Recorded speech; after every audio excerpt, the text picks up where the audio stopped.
Let me tell you about the day I almost lost everything. Not because of a bad investment, not because of a market crash, not because of fraud or bad luck, or some black swan event nobody saw coming. I almost lost everything because I bought a watch. A Patek Philippe, Ref 5711 Steel. The one everyone wants. The one that sells on the secondary market for 3, 4, sometimes 5 times its retail price. I bought it at auction for $87,000, and I wore it to a business meeting with a guy who was deciding whether to bring me in as a partner on a $40 million commercial real estate deal in Phoenix. He looked at my wrist, then he looked at me, and something changed in his eyes. Something subtle, something I almost missed. He didn't bring me in on the deal. 3 months later, a mutual friend told me what happened. The guy said, and I'm quoting here, "I don't trust someone who wears his money on his sleeve. If he's flashing like that, he's either reckless or he's performing. Either way, I don't want him near my capital." $87,000 lesson. And I'd do it again, because what I learned that day is worth more than any deal I've ever closed. Welcome. I'm Mike. And today we're going to talk about one of the most counterintuitive, most misunderstood, most underrated wealth strategies in existence: looking poor. Not being poor, looking poor. There's a massive, massive difference. And by the time we're done today, I want you to understand that difference at a cellular level, because once you get it, you cannot unsee it, and it will change the way you move, the way you spend, the way you build, and ultimately, the way you accumulate wealth. Let's start at the beginning. We live in what I call the performance economy. Everything, and I mean everything, is now a signal. What you drive, what you wear, where you eat, what hotel you post from, what watch is on your wrist in the background of your Zoom call. We have built an entire social infrastructure around the appearance of wealth. And the terrifying thing? Most people have confused the appearance of wealth with actual wealth. Go to any major city, walk through the financial district.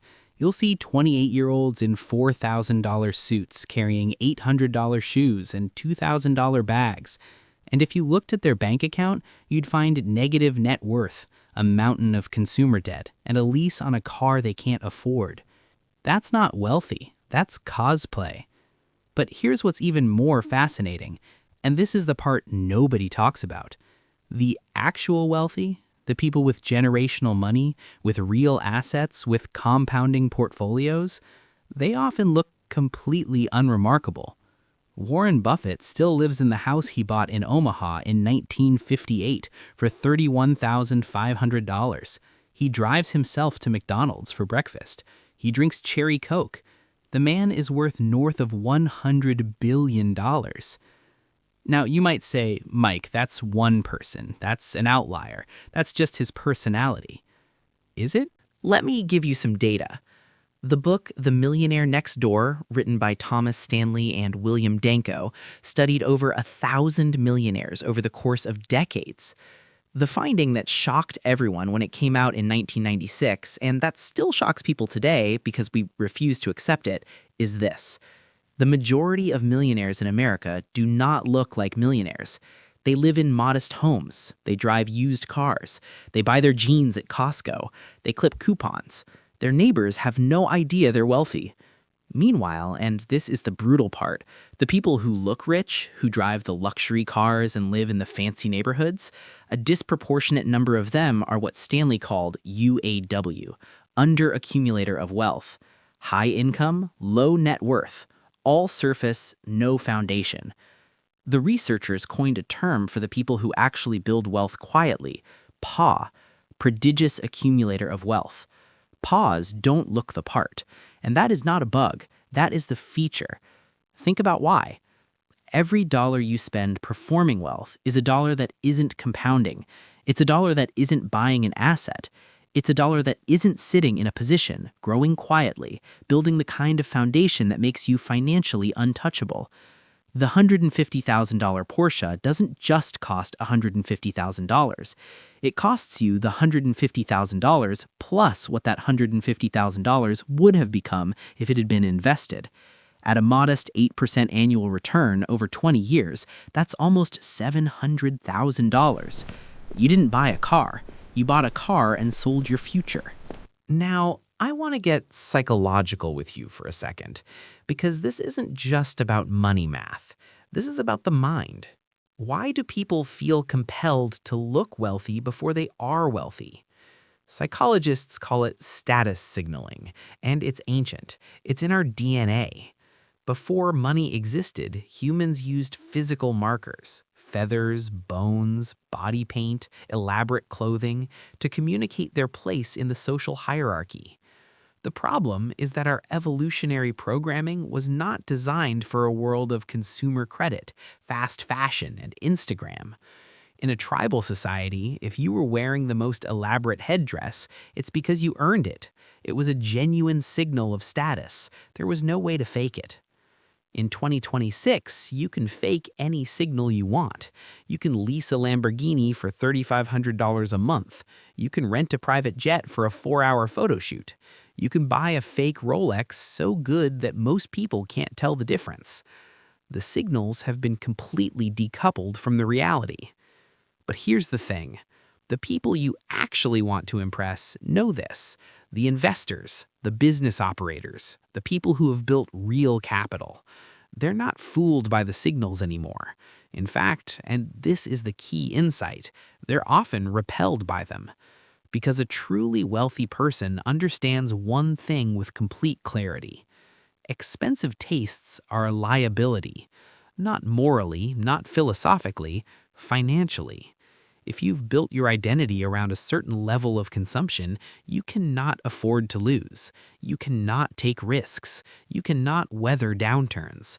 You are locked into a spending floor that keeps you permanently exposed. The person who can live on very little is the most dangerous person in any negotiation. They can walk away. They can wait. They can absorb losses that would destroy someone with a high overhead lifestyle. Speaking of negotiation, let me tell you about one of the most powerful tools I've ever used. Looking like I didn't need the deal. Early in my career, I was trying to acquire a small apartment complex in a secondary market. The seller was asking $2.1 million. I thought it was worth 1.6, maybe 1.7 at a stretch. I showed up to the property walk in a rented Ford Fusion, jeans, a collared shirt that had seen better days. My watch was a $45 Casio. No jewelry, nothing flashy. The seller's broker looked at me and you could see him sizing me up. This guy doesn't seem like a serious buyer. This might be a waste of time. And I let him think that. We walked the property. I asked detailed, intelligent questions because I'd done the work. I knew every number. I knew the cap rate, the rent roll, the deferred maintenance, the local vacancy rates, but I played it casual. I played it like a guy who might walk. 3 weeks later, I got the building for $1.65 million. Why? Because the broker assumed I was a smaller fish. He didn't feel the need to play hardball. He wasn't performing for me the way he would have performed for someone in an Armani suit who showed up in an Escalade. My appearance gave me an information advantage. My appearance told a story that benefited me. That's the thing about looking modest. It doesn't make you look weak, not to the right people. It makes you look free. Here's the question I want you to sit with. Who are you dressing for? Who are you performing for? When you buy the expensive bag, the luxury car, the ostentatious watch, who is supposed to see it? Who is supposed to be impressed? Because I'll tell you who isn't impressed. The person who could genuinely afford it. The real wealthy person looks at the performance and sees, at best, someone who's doing fine financially, at worst, someone who's insecure and compensating. Morgan Housel, the author of The Psychology of Money, one of the best books ever written on this topic, makes this point brilliantly. He says that when you see someone driving a fancy car, you rarely think about how cool the driver is. You think about how cool you would feel if you had that car. We're not actually impressing each other. We're daydreaming at each other. The car doesn't make people admire you. It makes them admire the idea of the car, and they map that idea onto themselves. So the entire project of status display is, at its core, a fundamental misunderstanding. We think we're building social capital. We're actually building debt. And we're not even getting the admiration we're seeking. The admiration, it goes to the car, not to you. Now, I want to be careful here, because this is not an argument for poverty. This is not an argument for deprivation. This is not saying never enjoy your money. Wealthy people spend money, of course they do, but the categories they spend on are fundamentally different from what gets displayed on social media. Let me walk you through what I've observed over decades of working with and around people who have genuine, durable wealth. Time. The single most common investment I see from truly wealthy people is the purchase of time. Private aviation isn't about status, it's about recovering hours. Household staff isn't about showing off, it's about eliminating low-value tasks so they can do high-value thinking. They pay aggressively for anything that buys them back an hour. Access, membership in certain circles, introductions to the right people, information before it becomes public. These things cost money, but they look like nothing from the outside. There's no logo, there's no display. Health. The best doctors, the best trainers, functional medicine labs, sleep optimization, regular diagnostics that catch problems before they become crises. A $15,000 annual health protocol is invisible, but it extends and enhances your most productive years. Education and information. Masterclasses, yes, but I'm talking about something more serious. Proprietary research, advisors who tell you the truth, access to people who've done what you want to do and will give you unfiltered feedback. None of this is visible. All of it is extraordinarily valuable. Experiences. The really wealthy do spend on experiences, but often quietly. A private villa in Italy rented with a small group of close friends, not the five-star resort designed for Instagram. The real thing, shared with people who matter. None of this looks like anything on the outside. None of it photographs well. None of it generates likes. And that is precisely the point. There is a cultural phenomenon that's been building for a while that I find fascinating. It's sometimes called stealth wealth or quiet luxury. You may have noticed the aesthetic, neutral tones, no logos, understated tailoring. The kind of clothing that looks expensive if you know what to look for, but looks like nothing if you don't. This is not an accident. This is an aesthetic philosophy built on a specific belief system. The belief that real status doesn't need to announce itself. Think about the difference between a new money display and old money restraint. New money screams, old money whispers, and the whisper has been winning for centuries. The Hermes Birkin bag, one of the most expensive handbags in the world, is, to the untrained eye, just a leather bag. There's no giant logo, there's no obvious branding. You have to know to know. That's intentional. The bag is coded. It communicates wealth to those who recognize it and communicates nothing to those who don't, which means the display is highly targeted. It's not performing for everyone, it's performing for a specific audience. But here's my take, and I recognize I'm going a step further than the stealth wealth aesthetic goes. Even that is still a performance. Even the quiet luxury look is, at some level, a signal. What I'm talking about is something deeper, not a different costume, a different relationship with costumes entirely. Let me tell you about a man I'll call David. Not his real name, but a real person I've known for about 15 years. David is worth somewhere north of $30 million. He built it in manufacturing, not tech, not finance, not real estate, just grinding in an unfashionable industry for 25 years. He drives a 7-year-old Toyota Camry. Seriously, not because he can't afford something else, because he did the math once. Depreciation, insurance, maintenance, opportunity cost, and said, why would I pay that premium for a badge? He lives in a house that's comfortable but not spectacular. He takes his grandchildren to the state fair. He wears Wrangler jeans and New Balance sneakers. And here's what David has that most people don't: freedom. Complete, absolute, profound freedom. He can say no to any deal he doesn't believe in. He can weather any market downturn. He can retire tomorrow and live beautifully for the rest of his life. His overhead is so low, his savings rate was so high for so long, and his assets compound so quietly that he never needs to perform for anyone ever again.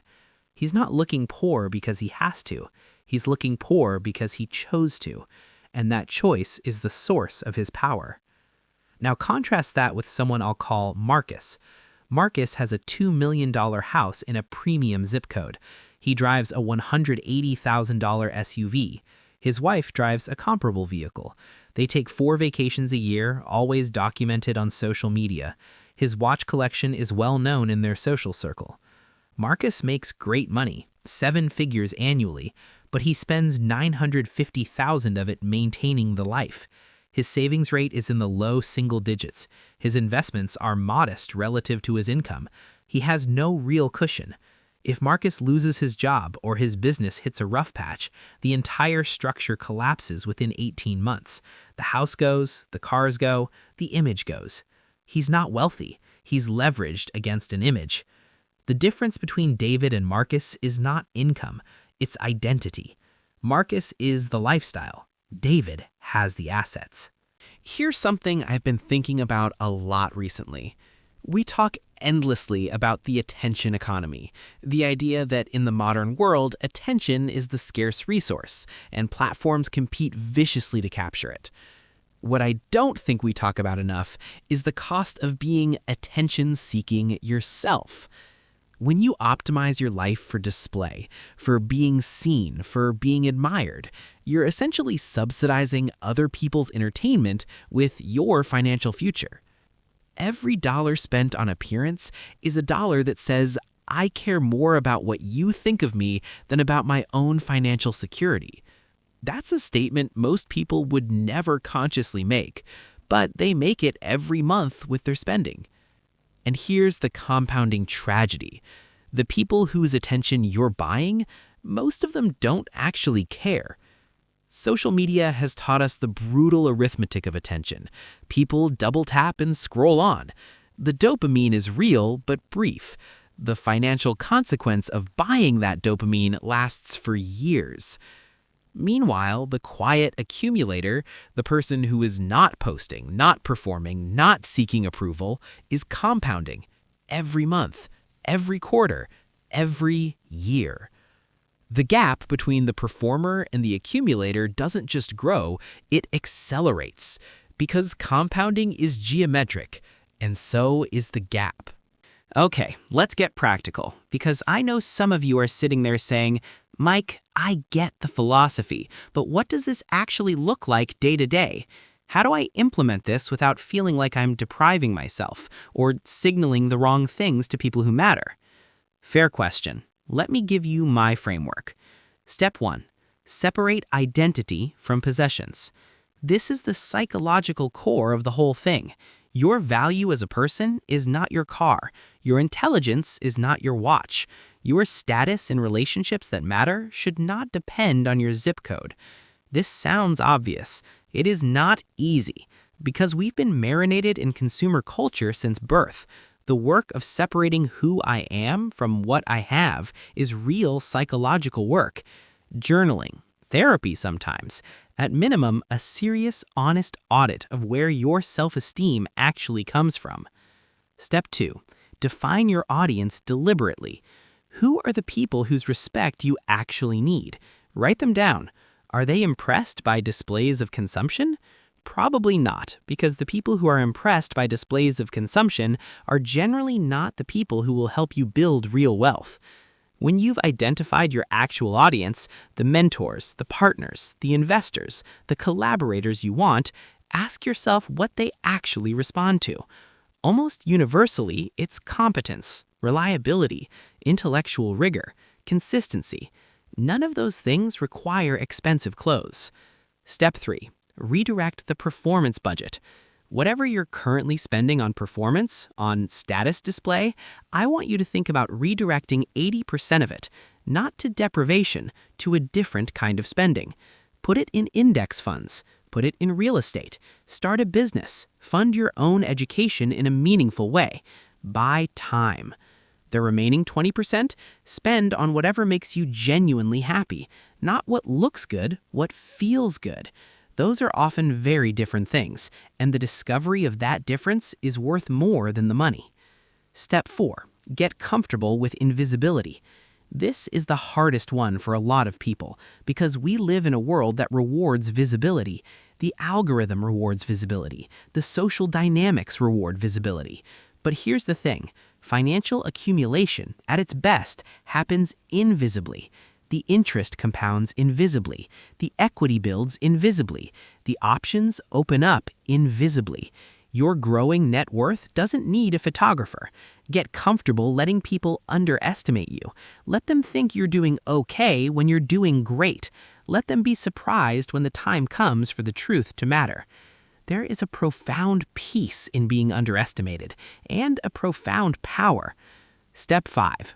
Let your results speak, eventually. This is the long game, and the long game is the only game worth playing.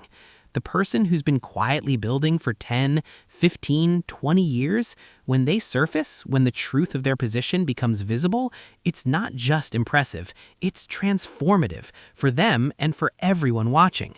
Because they didn't just build wealth, they built character, they built discipline, they built a relationship with money that is healthy and free of ego. That is the rarest thing in the world, and it is, in my opinion, the most admirable. I want to leave you with something. We started today with a story about a watch, an $87,000 watch that cost me a deal. But here's the thing about that story that I've been sitting with for years. The watch itself wasn't the problem. The problem was what the watch said about my relationship with money, about my need to be seen, about where my identity was rooted. When I sold that watch, which I eventually did, I didn't feel poorer. I felt lighter, because I realized that I had been carrying something heavier than the watch. I had been carrying the need for approval, the need to perform, the need to be perceived as successful rather than actually being successful. And that weight, the weight of the performance, is something that a lot of people carry their whole lives without ever naming it, without ever putting it down. So let me ask you something, and I want you to really sit with this. If no one could see what you bought, would you still buy it? If your car weren't visible to anyone, if your watch weren't photographable, if your house were completely private, would those things still make you happy? If the answer is yes, great. Buy them when you can truly afford them, when the purchase doesn't compromise your financial foundation. If the answer is no, and I suspect for many of the things we spend money on, the honest answer is no, then you're not buying things, you're buying an audience. And audiences are expensive, and they're never satisfied. The real wealth isn't in what you have, it's in what you don't need. The ability to look at a $100,000 car and say, I could buy 3 of those cash, and I'm going to invest that money instead. That's freedom. The ability to walk into a negotiation without desperation, without performance, without the weight of overhead you're trying to justify, that's power. The ability to lose a year of income and not panic because your lifestyle is built on what you have, not what you perform, that's security. Looking poor isn't about shame. It's not about self-denial. It's not about being a martyr. It's about being free. And in my experience, after decades in this business, after watching people build fortunes and watch them evaporate, after losing and winning and learning more from the losses than the wins, freedom is the only thing worth accumulating. Everything else is just a costume. I'm Mike. Thank you for spending 20 minutes with me today. If this landed for you, share it with someone who needs to hear it. And if you're ready to go deeper on any of this, on the psychology of money, on building durable wealth, on the practical frameworks for financial independence, stick around, because we're just getting started.